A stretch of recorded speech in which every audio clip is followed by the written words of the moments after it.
উনি শুনবেন স্থানীয় বাংলা সংবাদ।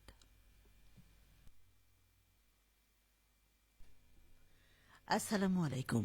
বাংলাদেশ বেতার রাজশাহী স্থানীয় সংবাদ পড়ছি শাহানা পারভীন। আসন্ন ত্রয়োদশ জাতীয় সংসদ নির্বাচনে রাজশাহীর ৬টি সংসদীয় আসনে উৎসবমুখর পরিবেশে প্রচারণা শুরু হয়েছে।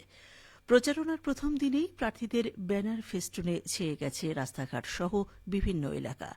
নেতাকর্মী ও সমর্থক সহ প্রার্থীরা ছুটছেন ভোটারদের কাছে, দিচ্ছেন নানা প্রতিশ্রুতি। নির্বাচনী এই প্রচারণা রূপ নিয়েছে উৎসবে। গতকাল সকাল থেকে রাত পর্যন্ত প্রার্থী ও তাদের নেতাকর্মীরা এই প্রচারণায় অংশ নেন।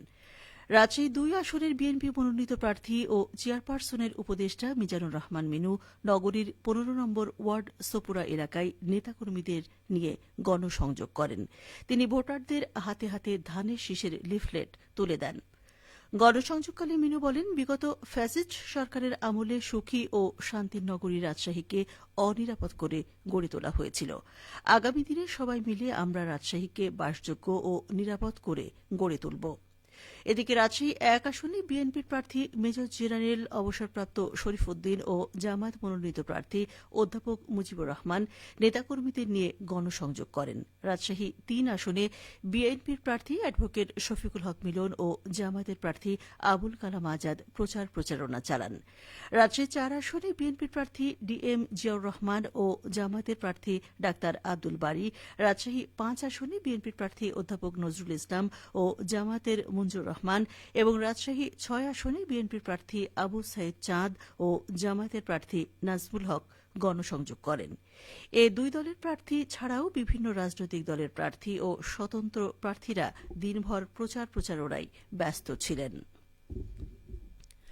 কারা মহাপরিদর্শক ব্রিগেডিয়ার জেনারেল সৈয়দ মোহাম্মদ মোতাহির হোসেন বলেছেন, কারাগার হবে একজন বিপদগামীর জন্য সংশোধনাগার। এ দায়িত্ব পালনে কারারক্ষীরা সদা সচেষ্ট থাকবে এবং নিজেদের সর্বোচ্চ ত্যাগ দিয়ে তা যথাযথভাবে পালনে দৃঢ় প্রতিজ্ঞাবদ্ধ থাকবে। প্রতিটি ক্ষেত্রে সর্বশক্তিমান সৃষ্টিকর্তার উপর আস্থা রেখে দায়িত্ব পালনে এগিয়ে যেতে হবে। গতকাল রাজশাহী কারা প্রশিক্ষণ কেন্দ্রে ৬৩তম ব্যাচ কারারক্ষী বুনিয়াদী প্রশিক্ষণ কোর্স সমাপনী কুচকাওয়াজ অনুষ্ঠানে নবীন কারারক্ষীদের উদ্দেশ্যে এসব কথা বলেন তিনি। কারা মহাপরিদর্শক বলেন, কারা বিভাগ বাংলাদেশের একটি সুপ্রাচীন প্রতিষ্ঠান। ১৯৭১ সালের মহান মুক্তিযুদ্ধের পর বাংলাদেশ জেলের যাত্রা শুরু হয়।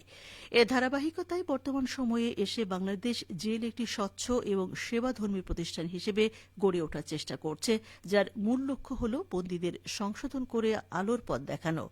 সমাপনী কুচকাওয়াজ অনুষ্ঠানে ৬৮৭ জন কারারক্ষী অংশ নেন। ত্রয়োদশ জাতীয় সংসদ নির্বাচন ও গণভোটে নাটোরের লালপুর উপজেলার ১,৪৮৬ জন ভোট গ্রহণ কর্মকর্তাদের প্রশিক্ষণ শুরু হয়েছে। আজ সকালে North Bengal sugar mills high স্কুলে এই প্রশিক্ষণ শুরু হয়। প্রশিক্ষণে লালপুর উপজেলার ৮৪টি ভোটকেন্দ্রের ৮৮ জন প্রিজাইডিং অফিসার, ৪৬৯ জন সহকারী প্রিজাইডিং অফিসার এবং ৯৩৯ জন পোলিং অফিসার ৩ দিনের প্রশিক্ষণে পর্যায়ক্রমে অংশগ্রহণ করছেন। জেলা নির্বাচন অফিসার মোহাম্মদ নজরুল ইসলাম জানান, প্রশিক্ষণে সহায়ক সামগ্রী পরিবহন ও নিরাপত্তা, ভোটকেন্দ্র বিন্যাস, ভোট গ্রহণ ও গণনা, ফলাফল প্রস্তুত ইত্যাদি বিষয়ে প্রশিক্ষণ প্রদান করা হচ্ছে। প্রশিক্ষিত ভোট গ্রহণকারী কর্মকর্তাবৃন্দ আগামী ১২ ফেব্রুয়ারি অনুষ্ঠিতব্য ত্রয়োদশ জাতীয় সংসদ নির্বাচন ও গণভোটে ভোট গ্রহণের দায়িত্বে নিয়োজিত থাকবেন।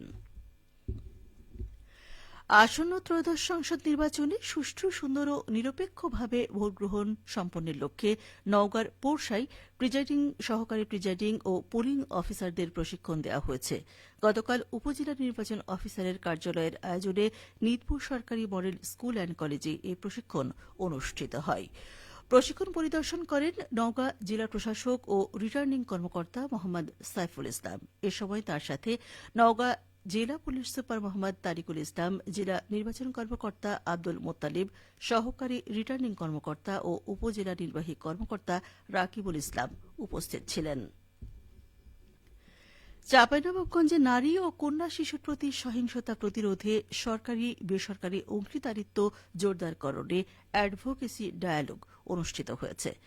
গতকাল চাঁপাইনবাবগঞ্জ সদর উপজেলা পরিষদ সম্মেলন কক্ষে ব্র্যাকের জেন্ডার জাস্টিস অ্যান্ড ডাইভার্সিটি কর্মসূচি আওতায় এই ডায়ালগ অনুষ্ঠিত হয়।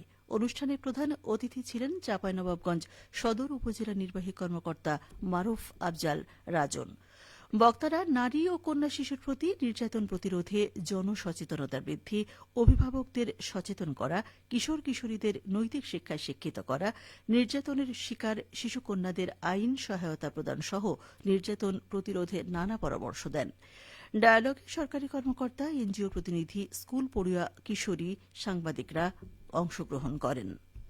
সবশেষে আবহাওয়া। আজ দুপুর 12টায় রাজশাহীতে তাপমাত্রা ছিল 23.8 ডিগ্রি সেলসিয়াস। এ সময় বাতাসে আপেক্ষিক আর্দ্রতার পরিমাণ ছিল 48%।